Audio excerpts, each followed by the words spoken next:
bombastic side-eye, criminal offensive side-eye.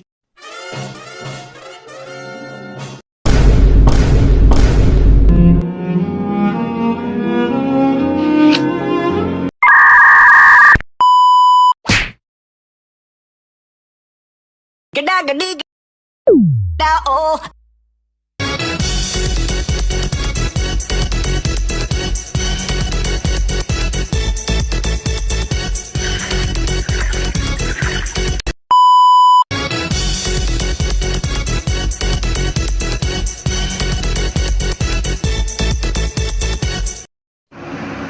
Assalamualaikum warahmatullahi wabarakatuh.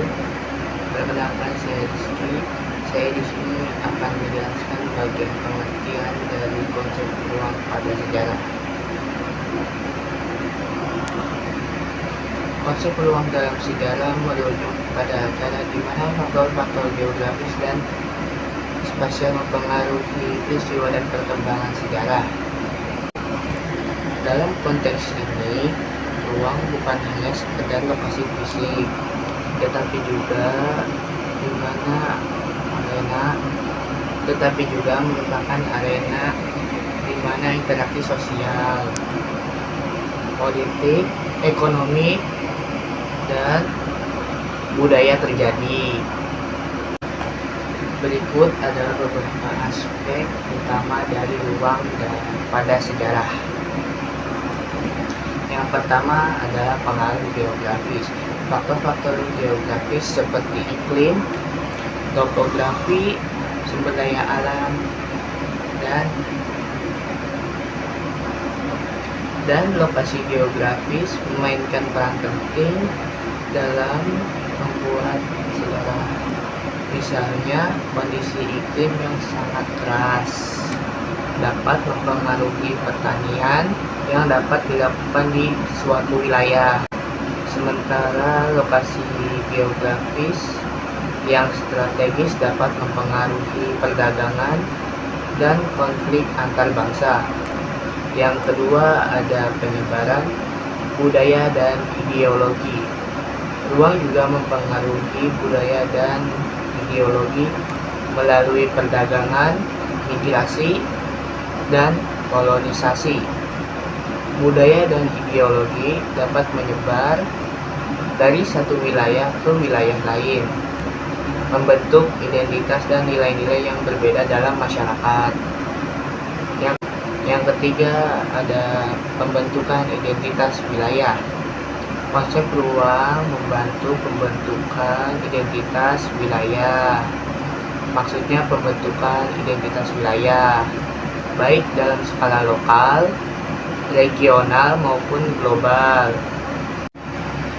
Oke, selanjutnya akan dilanjutkan oleh rekan saya yang selanjutnya. Ingin menjelaskan tentang materi konsep ruang dalam sejarah yang telah disampaikan pada video sebelumnya oleh teman saya. Nah, yang pertama itu ada jalur sutra. Nah, jalur sutra ini adalah salah satu contoh yang terkenal tentang bagaimana ruang memengaruhi sejarah. Jalur sutra adalah jaringan rute perdagangan kuno yang menghubungkan antara Timur Tengah dengan Asia Timur. Melalui jalur sutra, barang-barang seperti sutra, rempah-rempah, keramik, dan barang-barang mewah lainnya ini dapat diperdagangkan antara berbagai peradaban dan budaya. Nah, jalur sutra ini tidak hanya memfasilitasi pertukaran barang, tetapi juga menghubungkan antara masyarakat dan budaya yang berbeda, menyebarkan agama, ide, dan teknologi. Nah, yang kedua ini ada penaklukan Romawi. Penaklukan Romawi adalah salah satu contoh lain bagaimana ruang memainkan peran penting dalam sejarah. Nah, ekspansi Romawi ke seluruh Mediterania dan Eropa Barat didorong oleh kebutuhan untuk mendapatkan kontrol atas sumber daya alam, wilayah yang subur, dan rute perdagangan yang strategis.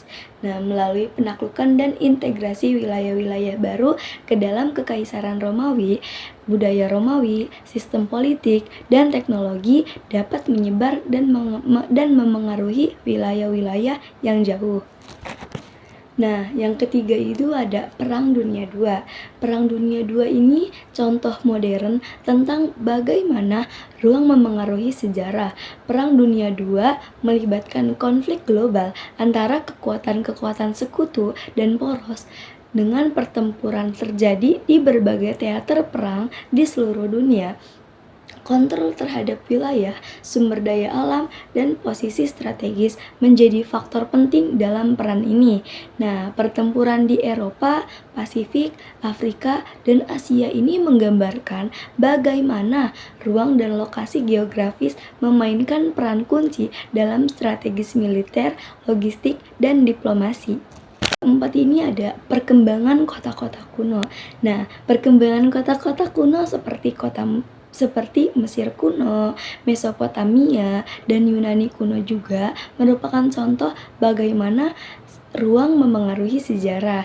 Contoh lokasi geografis yang strategis di sepanjang sungai-sungai besar seperti Sungai Nil, Tigris, dan Eufrat memungkinkan perkembangan masyarakat agraris yang maju. Selain itu, kota-kota ini menjadi pusat perdagangan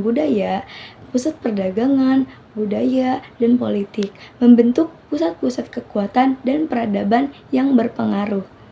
Nah, dari contoh-contoh yang telah saya sampaikan tadi ini menggambarkan betapa pentingnya konsep ruang dalam memahami sejarah manusia. Faktor-faktor geografis, lokasi, dan distribusi spasial memainkan peran kunci dalam membentuk peristiwa sejarah, proses, dan pola-pola dalam masyarakat manusia. Dengan memahami konsep ini, kita dapat mendapatkan wawasan yang lebih dalam tentang hubungan antara manusia dan lingkungan fisiknya, serta bagaimana ruang memengaruhi dinamika sejarah manusia. Cukup sekian pembahasan dari saya. Nah, pembahasan selanjutnya ini akan dilanjutkan oleh teman saya. Seperti yang sudah dijelaskan oleh rekan kelompok saya di video sebelumnya, saya akan memberi contoh mengenai konsep ruang dalam sejarah. Contoh konsep ruang dalam sejarah adalah 1. Peristiwa 5 hari di Semarang pada Oktober 1945. Kedua, pertempuran Medan area pada 13 Oktober 1445. Ketiga, peristiwa 3 daerah di Brebes, Tegal, dan Pemalang.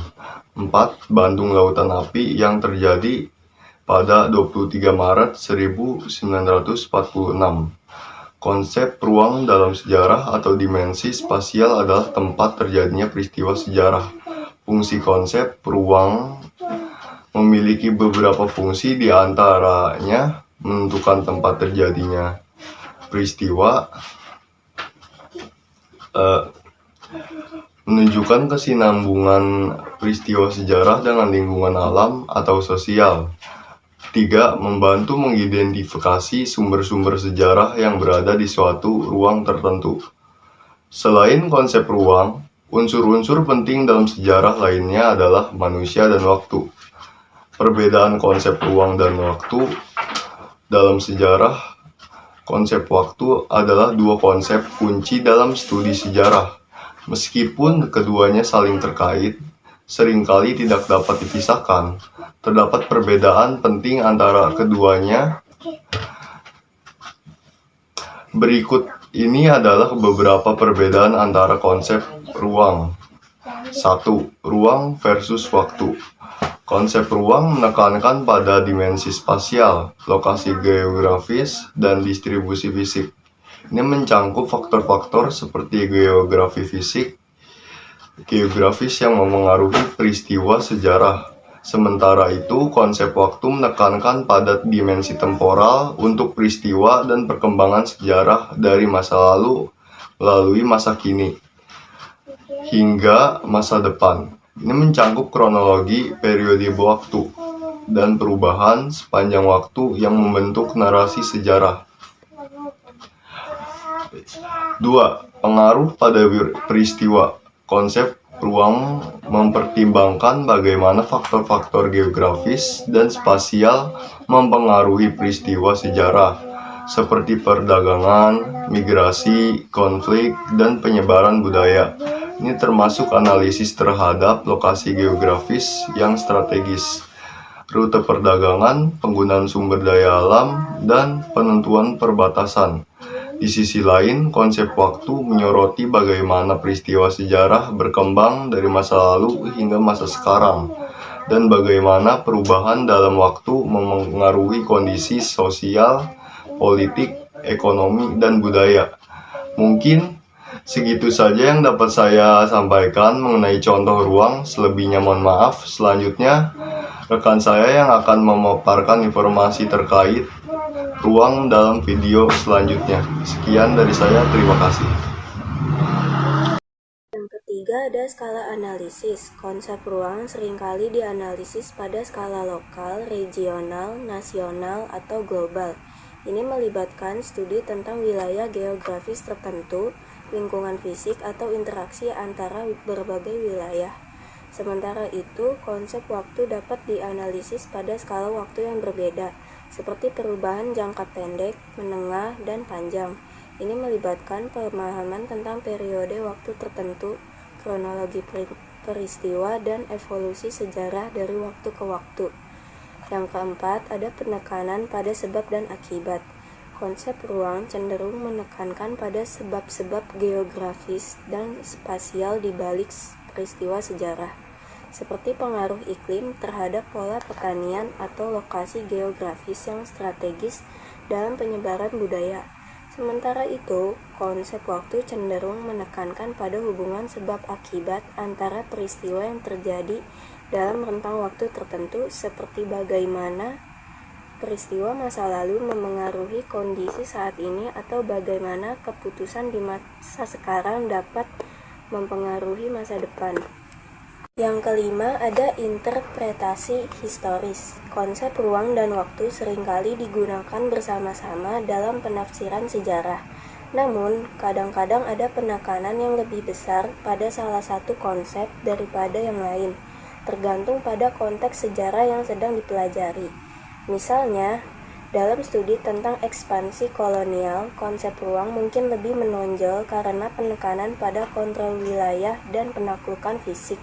Waktu atau dimensi temporal, konsep waktu dalam sejarah bersifat mutlak, karena suatu peristiwa sejarah akan selalu memiliki unsur waktu yang menjelaskan peristiwa itu terjadi. Konsep waktu memiliki dua makna di dalamnya, yaitu makna denotatif atau sebenarnya, atau juga konotatif atau makna subjektif. Makna denotatif berarti ke satu waktu seperti menit, detik, dan jam, dan lainnya sesuai fakta padanya.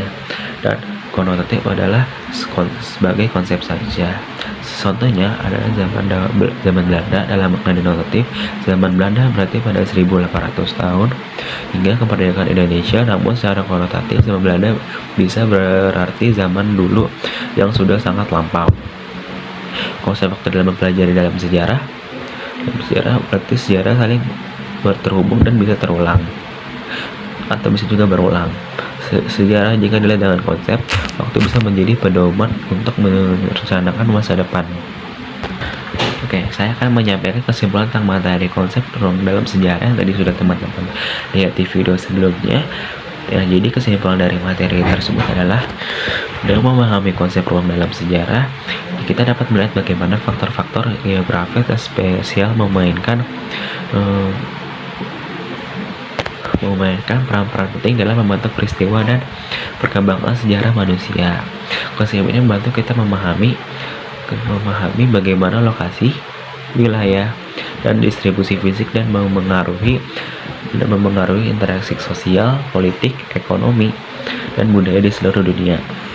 Meskipun terkadang dikaitkan dengan waktu, konsep ruang memiliki keunikan dan pentingnya sendiri dalam studi sejarah.